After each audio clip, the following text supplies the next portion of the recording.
It happened in broad daylight, on a crowded Chicago street, surrounded by witnesses and cameras.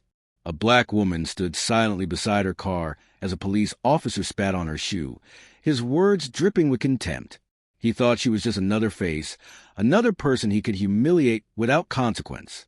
But what he didn't know, what no one around him knew, was that she wasn't just a citizen.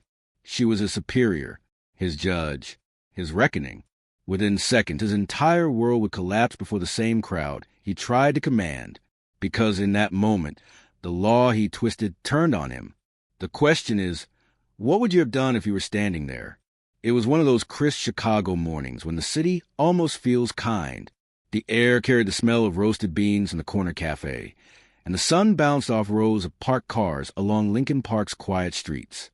Captain Jasmine Williams, though few knew her by that title today, buttoned her faded Northwestern hoodie and smiled at the reflection in her mirror.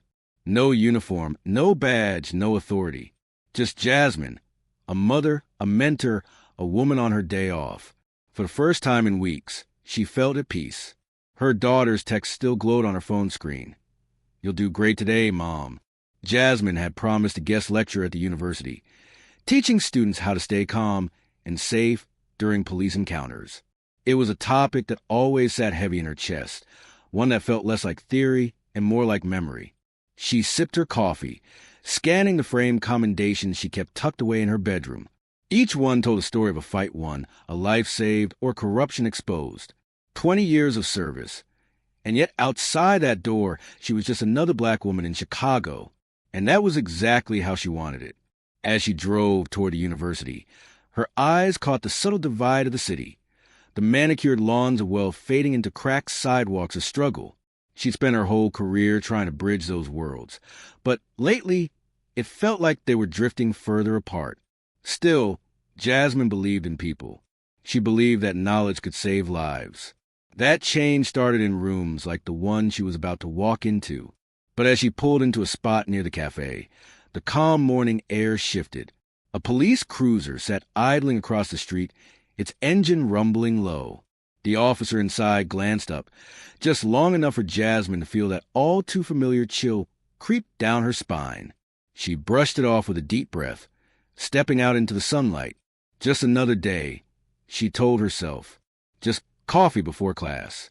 If only she knew that by noon, she wouldn't just be teaching about injustice. She'd be living it. She thought she'd seen the worst this city could do. But what awaited her just steps away would test every ounce of restraint she'd ever learned. The coffee cup was still warm in Jasmine's hand when she saw him, Officer Bradley Thompson, leaning against her car like he owned it. His mirrored sunglasses reflected the street, but she could feel his eyes on her before he even spoke. The kind of stare that didn't look at you, but through you. Her heartbeat slowed, not from fear, but from instinct. 20 years of training had taught her to recognize danger long before it spoke. Still, she approached with the calm of someone who'd been here before, too many times. "Excuse me, officer," she started, but his voice cut through the air, sharp and rehearsed. "This your vehicle?" The question wasn't curiosity. It was accusation. His tone dripped with the confidence of a man who never expected consequences. He didn't look at the meter, didn't check the ticket book. He just stared her down, waiting for her to flinch. Jasmine glanced at the meter. 15 minutes left, glowing green. Paid in full. She raised her phone slightly, meaning to document, but his hand hovered near his holster before she could even unlock the screen. "Put that down." The words weren't loud, but the threat inside them was deafening. Pedestrians began to slow, sensing the tension. A mother tugged her child closer. A man across the street pulled out his phone, pretending to text but recording every second. Jasmine's chest tightened as a familiar script unfolded. Unprovoked hostility, false authority, and a quiet, dangerous escalation of ego. She spoke evenly, carefully. "The meter's still running. You might want to check before writing that." He slammed the ticket book shut. The sound made her flinch, though she didn't move. "You calling me a liar?" Every word that followed was a test, each one designed to strip away her dignity inch by inch. He mocked her clothes, her car, her neighborhood. He spat out, "You're kind," like it was poison. Jasmine's hand stayed at her sides, palms open, body language neutral. She could feel her pulse thudding in her ears. Around them, more phones came out. Every lens captured the moment, but even that wasn't enough to slow him down.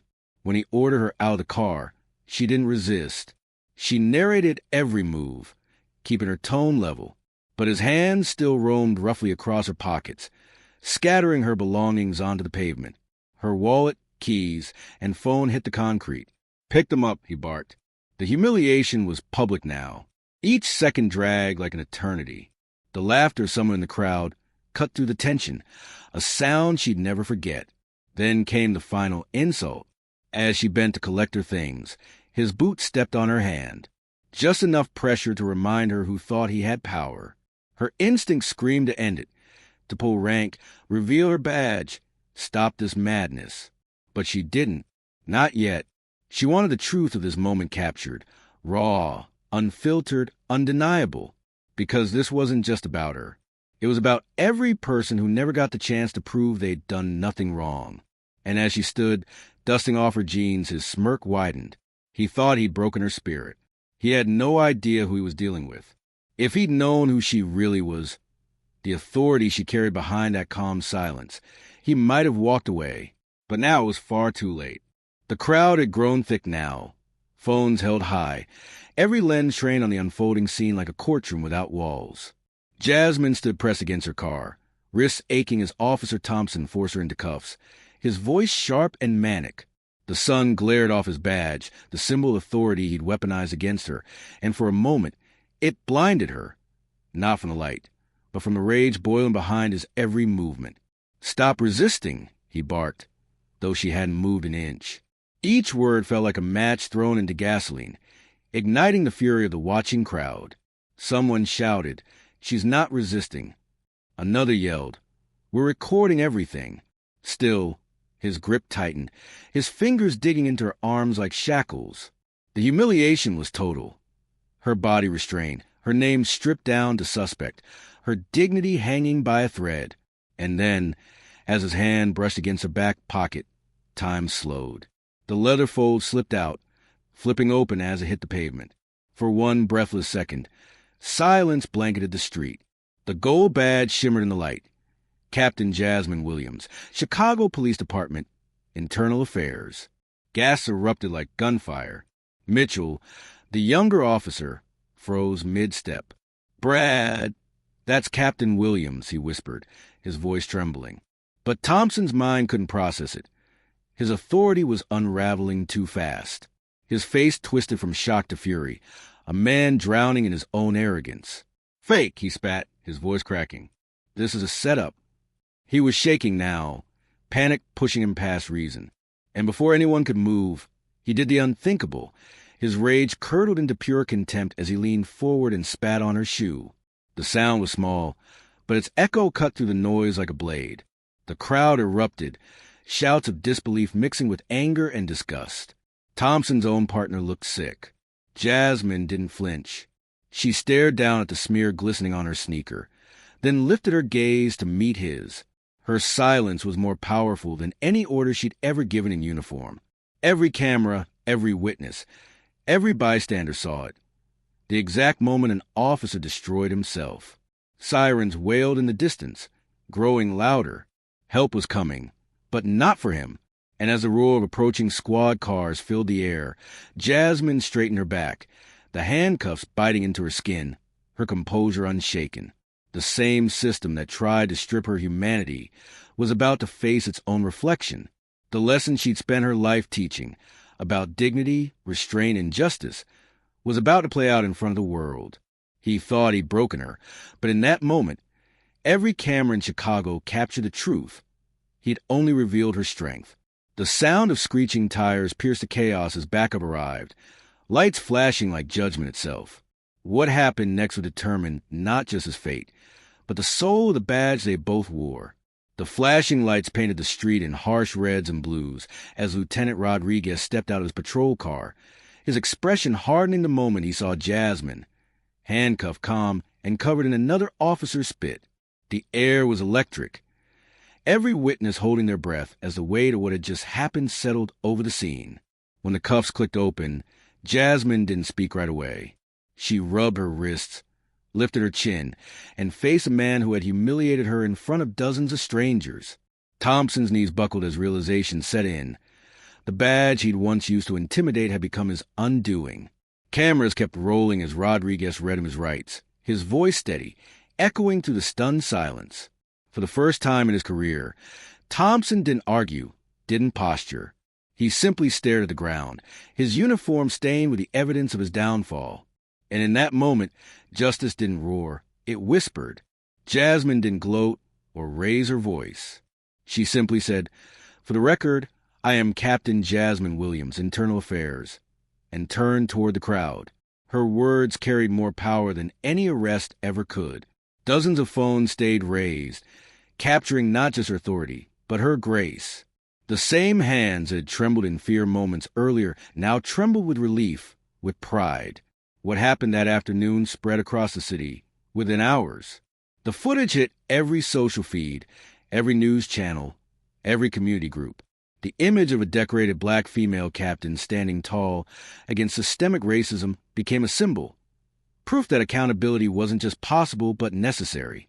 But for Jasmine, it wasn't victory she felt. It was exhaustion, because she knew this moment wasn't rare. It was recorded. For every story caught on camera, countless others disappeared in silence, buried under paperwork and excuses. Thompson's arrest didn't erase the fear that had lived in her since childhood. The fear her daughter might one day face the same treatment without a badge to protect her. Still, that day changed something. Not just for her, but for the people who watched. Strangers who once turned away from injustice began to step closer. Conversations that had always been too uncomfortable finally began to happen. And across precincts, whispers turned to questions. If it could happen to a captain who was truly safe. Jasmine returned to her post the next week, not with pride, but with purpose. Her story had become bigger than her rank. It had become a reminder that silence is complicity, and dignity is resistance. The spit on her shoe had long since dried, but the stain it represented remained etched into the city's conscience. Racism wears many uniforms, she thought, but so does courage. And maybe, just maybe, every camera that day helped tip the scale a little closer to justice. Because in a world still blind to its own bias, it takes one moment of truth to force it open. The question now isn't what she endured, it's what we'll do with what we saw.